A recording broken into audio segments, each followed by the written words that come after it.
The following is a recitation of Tallulah Bankhead's antics, as remembered by her in her 1952 autobiography.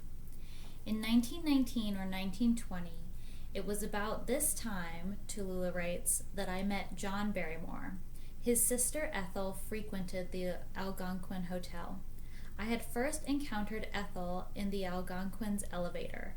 I had to lean against the wall of the car to keep from collapsing. So overpowered was I by her presence. Her imperious manner, the scorn in her voice, the contempt in her eyes, the great reputation in which she was cloaked made a violent impact on me. When introduced to her by Estelle Winwood, I was struck dumb. In view of my vocal record, what higher proof can I offer of my awe, my devotion?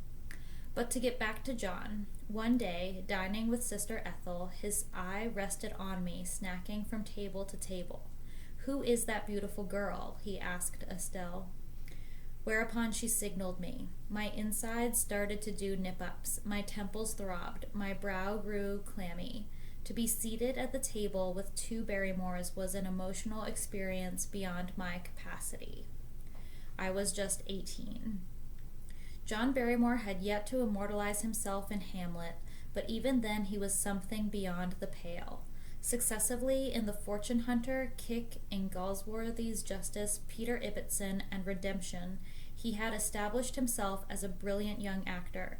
The late Arthur Hopkins was to tell me years later that Jack could have been the greatest actor of all time had he any respect for acting. He had only contempt for it. Jack lost all interest in a play, in his role, once he had given his first performance in New York. He preferred illustrating. It wasn't for his acting skill alone that John was famous or notorious. Handsome as a Greek god with a profile to challenge the sculptor's chisel, his effect upon women was shocking. With some notable exceptions, most of them would have hurdled a 20-foot chasm at his beck. Given to extraordinary excesses of conduct, rakish in dress and manner, breaker of all the rules, he was the contemptuous conqueror, the outrageous brigand, to whom the girls paid homage. Homage, what a euphemism! I elected to pay my homage from afar, although as addled as the next girl when in the same room with him. His visits to the Algonquin became more frequent, and he isn't coming here just to see Ethel, said my spy. I was flattered and terrified. Looking at him across the lobby, I was stabbed with a mixture of pain and promise. I was still a virgin. Occasionally, I wasted this amalgam on the wrong man.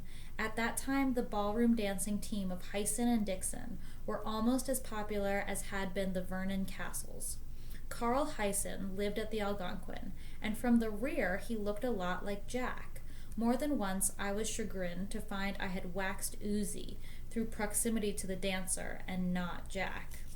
To slash through all this emotional underbrush, Barrymore sent me a note asking me to see him in his dressing room at the Plymouth after a matinee. He was playing in The Jest with his brother Lionel.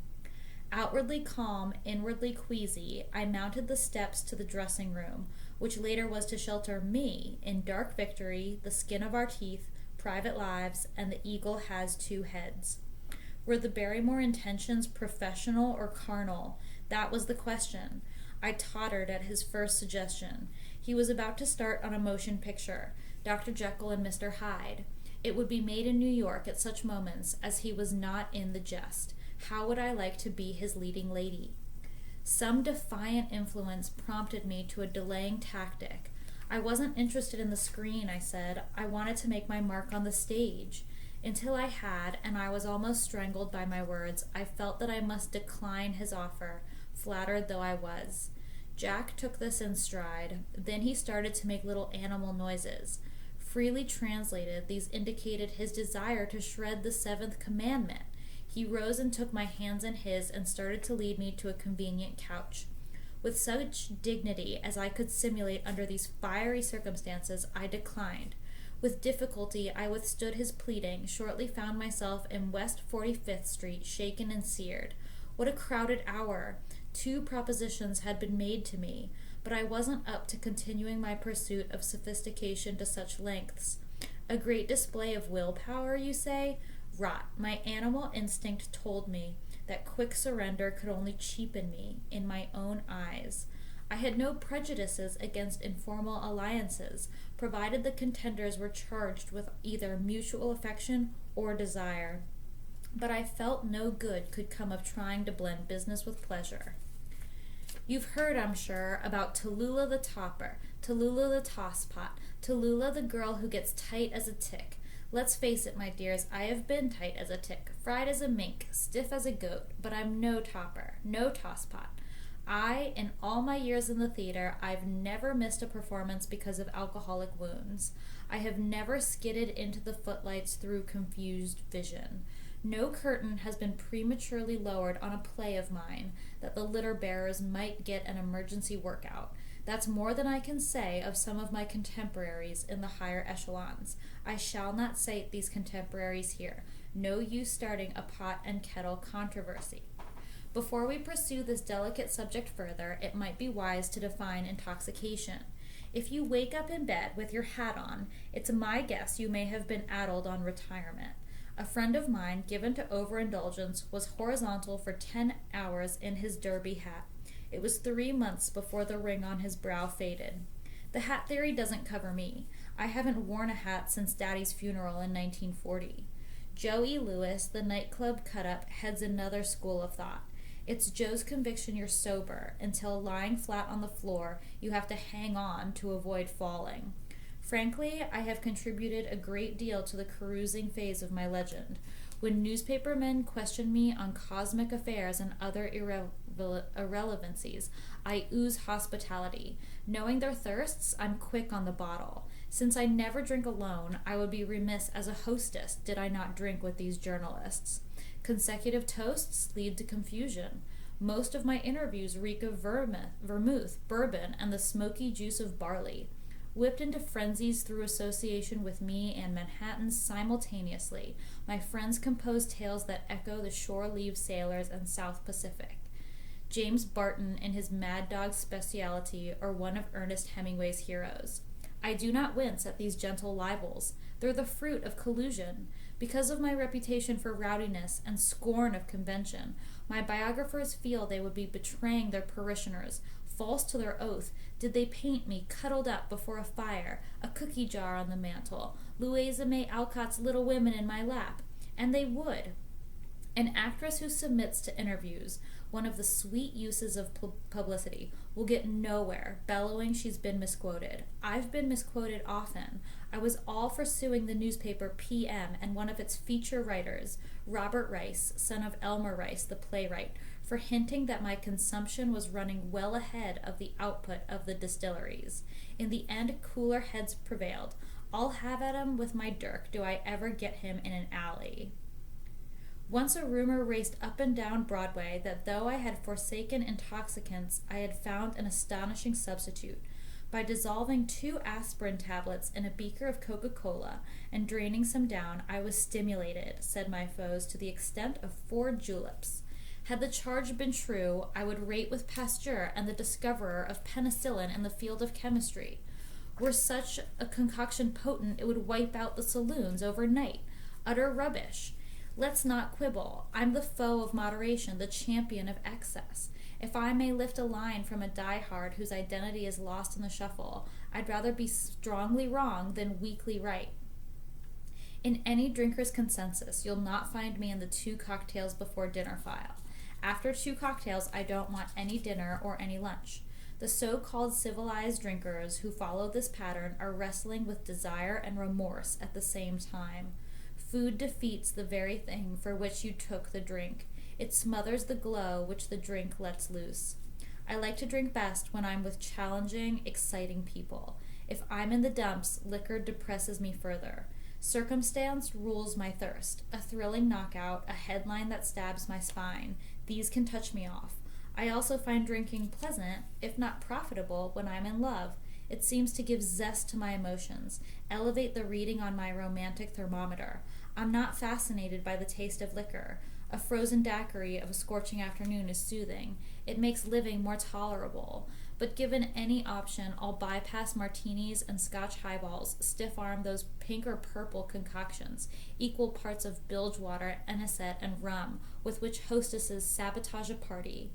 Ask to name my poison out of loyalty to the South and my stomach, I'll settle for bourbon. If the auspices are favorable, my host under no fiscal strain, I'll go for champagne, the most inspiring of all the juices. Racked with a hangover, I do my muttering over a black velvet, a union of champagne and stout. Don't be swindled into believing there's any cure for a hangover. I've tried them all. Iced tomatoes, hot clam juice, brandy punches. Like the common cold, it defies solution. Time alone can stay it. The hair of the dog, that way lies folly. It's as logic as trying to put out a fire with applications of kerosene. When overheated, I have a tendency to monopolize attention and conversation. I'm not content with boiling. I boil over.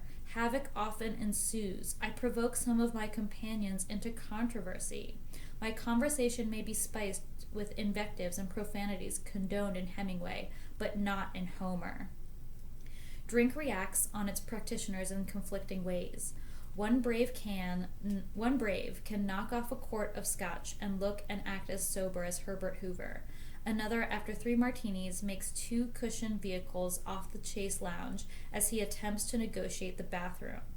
One gentleman of my acquaintance bolts upstairs to plow through Proust and James Joyce after he's latched onto the 4th rum and coke. With the same handicap, another sobs his heart out when someone starts to play Mother Machree on the piano. As a rule of thumb, liquor sharpens and inflates our natural, if hidden, bent.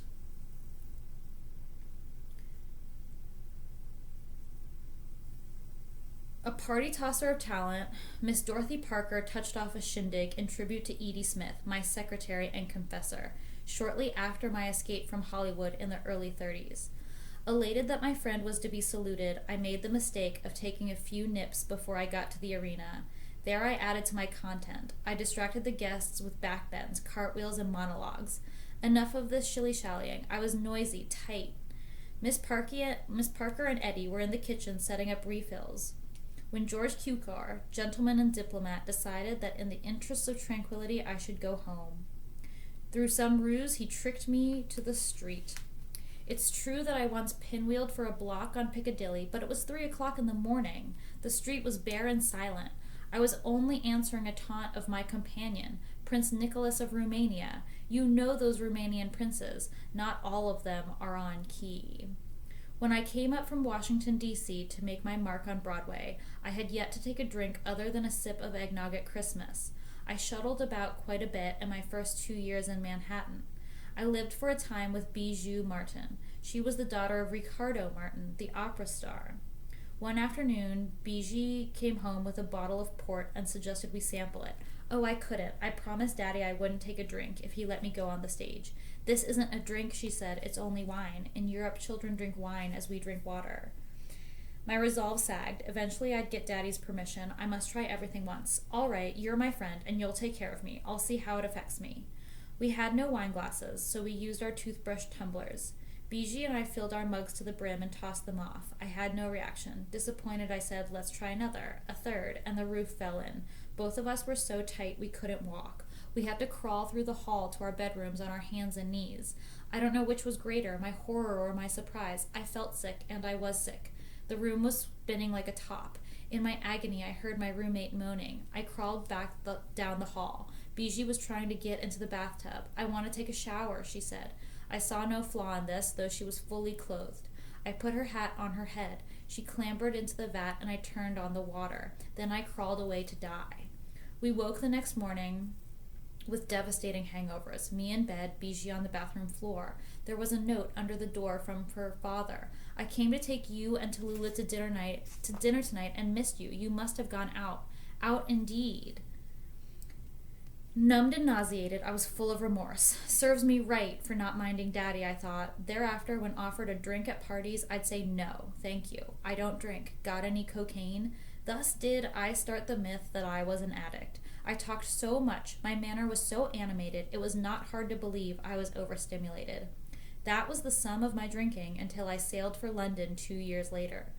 Then I got a reprieve. On the gangplank, Daddy gave me last-minute advice. Now, sugar, I know you're going to be seasick.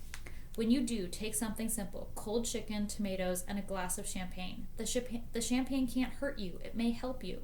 Thus, with Daddy's benediction, I started my champagne flight in London. Daddy's alarms about my drinking were born of his fear it might be hereditary. My have you got any cocaine gambit turned up to haunt me. Repeating the line at a party, the host took me at my word. He led me into the bathroom, handed me a paper of glistening crystals. I was shaking in my boots, but after all my boasts, I couldn't back down. I hadn't the faintest notion how to take it, so I said, "You take some first." He took some on the end of a nail file and sniffed it up either nostril. My bluff called. In terror, I followed suit. I was sure I'd take off through the air like a rocket. To my surprise, I experienced no sensation save that born of another achievement. For weeks, I confused my friends by saying at every opportunity, "My dear, cocaine is simply divine." Months later, when playing in Rachel Crothers' Nice People, I went to a penthouse party. "Like some cocaine?" said my host. "Of course," I replied. This time, the reaction was different. I didn't get exhilarated. Instead, I had a woozy, comfortable feeling. I wanted to sit quietly and smoke my cigarette. Very un-Tallulah-like conduct. My escort took me home in the early morning to the apartment I shared with Bijou Martin. I became violently ill in the taxicab. Happily, there were few people in the streets at that hour, thus few witnesses to my shame. I was sick all the rest of the morning. The blood vessels in my eyelids turned purple. I couldn't keep a glass of water down. With the knowledge that I couldn't make the matinee because of my upchucking, I was desolated. Terrified, I phoned the theater to said I had food poisoning from eating spoiled fish. Miss Crothers sent her doctor to me immediately. To my great relief, he agreed with my verdict. My deception confirmed, I resumed my retching, missed the night performance too. Here and now, I swear on equity's constitution and bylaws that those are the only two performances I've missed because of malfeasance. By way of atonement, I've played when miserably ill. I've played when every move was agonizing. It was rash escapades like this that later led Mrs. Pat Campbell, acid-tongued English actress, to say, "Tallulah is always skating on thin ice. Everyone wants to be there when it breaks."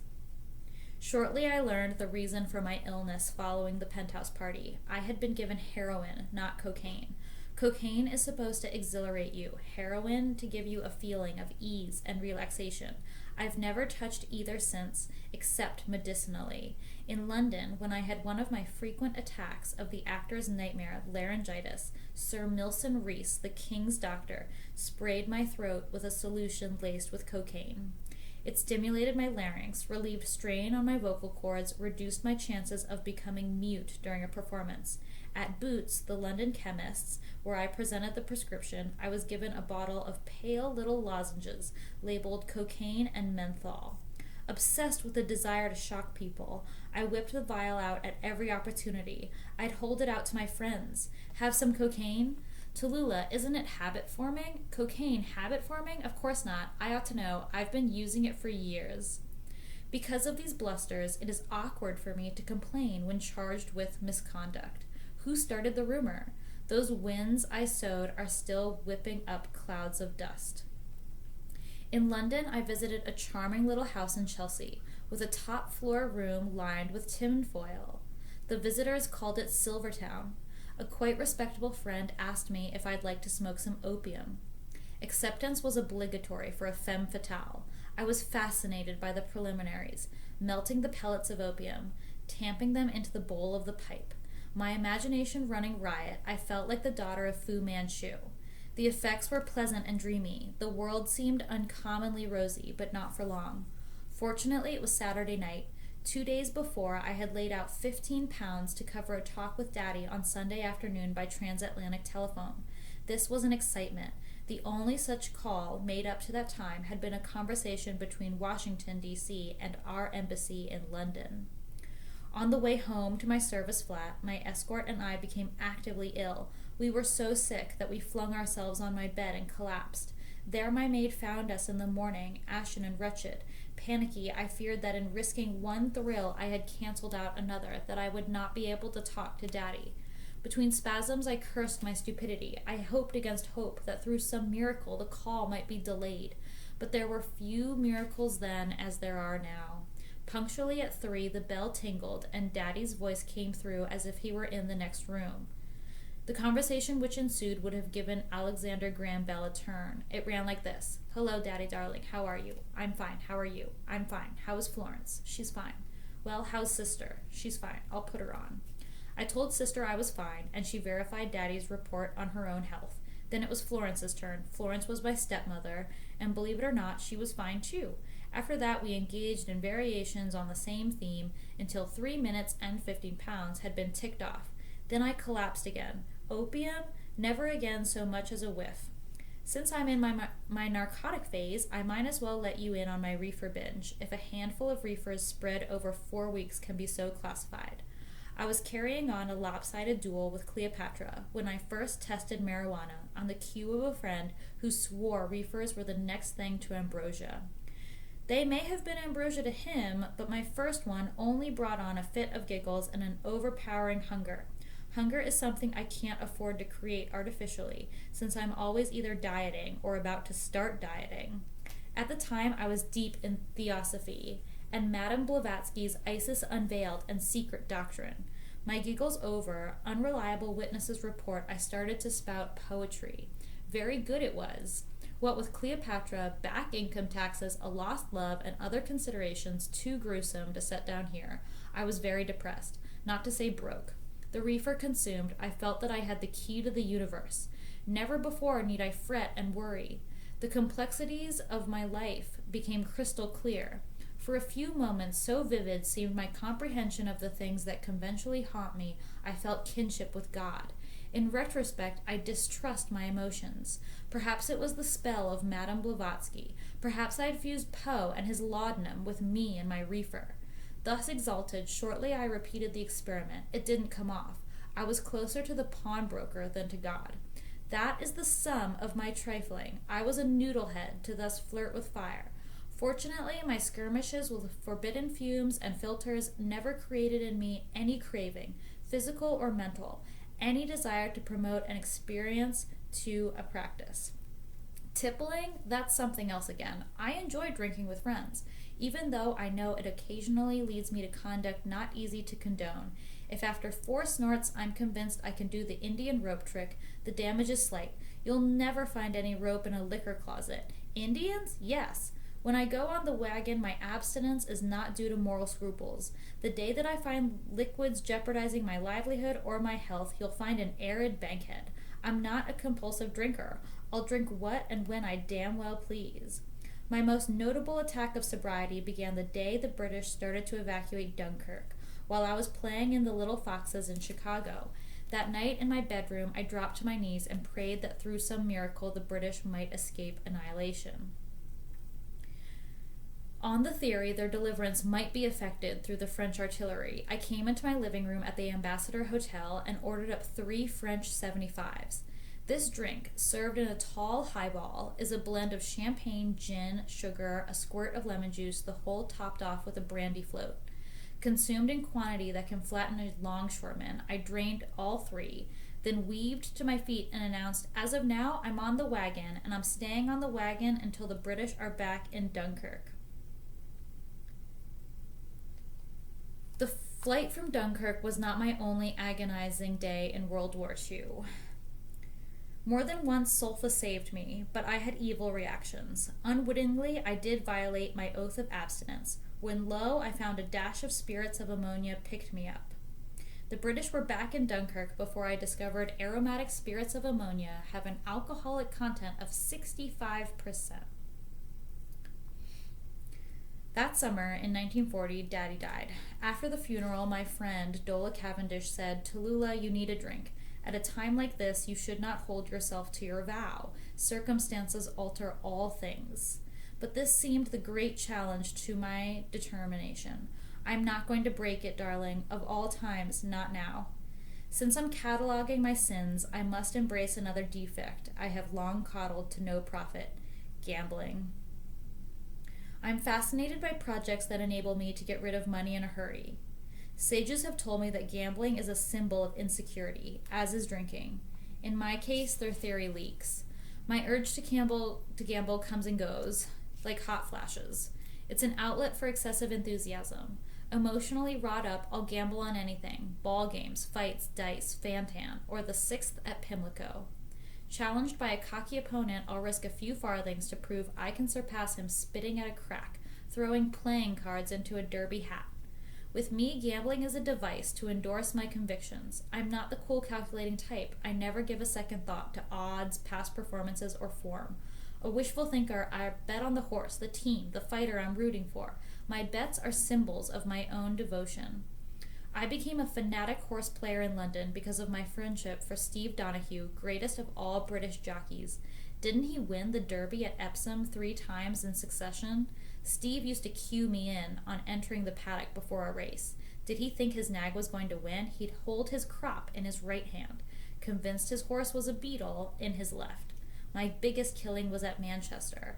About to set off on a holiday in the south of France, after a season in her cardboard lover, I won £700 on a Donahue tip, but not before I'd almost collapsed. I had backed this steed to win at 4-1, but he finished second. I was keening on the lawn when the winner was disqualified. My thoroughbred led into the winner's circle, even though I didn't know the extent of my coup. It was 5 times as great as I thought. I didn't distinguish between pounds and dollars. 2 years earlier, I had an unholy run of luck at Deauville. I was down to my last 50 pounds when I went there with sister and her husband, Morton Hoyt, for a weekend holiday. We stayed 3 weeks, and on our departure, I still had my 50 pounds after picking up all the tabs. Our first night in the casino, a crusty dowager nodded at me, then said to sister, "Wouldn't you know that rich young American in those huge pearls would make a killing?" My pearls were paste, put out by Chanel.